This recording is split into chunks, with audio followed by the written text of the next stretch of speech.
जगात दोनच खरे ज्योतिष आहेत. इकडं तिकडं हात फिरत बसू नका. इकडं तिकडं हात दाखवत फेस रिडिंग करा, हँड रिडिंग करा, उलटा करा, पलटा करा, खडे घाला, काही घेणं देणं नाहीये. जगात दोनच खरे ज्योतिष आहेत. मनातलं जाणणारी आई आणि भविष्य ओळखणारा बाप. फार मॅटर करते या गोष्टी. आई वडिलांची सेवा केली पाहिजे की नाही केली पाहिजे? केली पाहिजे. किती जणांचे आई वडील नाहीयेत, आई नाहीये किंवा वडील नाहीये? किती जणांची आई नाहीये? किती जणांचे वडील नाहीयेत? किती जणांचे आई आणि वडील दोन्ही पण नाहीयेत? हात वर करा. आई आणि वडील दोन्ही पण नाहीयेत. ओके. किती जणांचे आई वडील आहेत? ज्यांचे आई वडील नाहीयेत ना, लय तडफडतात यार. बघितलं ना तुम्ही बोलताना.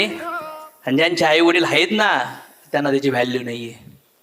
आपण लहान होतो ते काम करत होते, आपण मोठे झालो तरी ते काम करत आहे. आपण कॉलेजला गेलो तरी ते काम करतायत. आपण जॉबला लागलो, पहिला पगार आला तरी ते काम करतायत. आपले लग्न झाले तरी ते काम करतायत.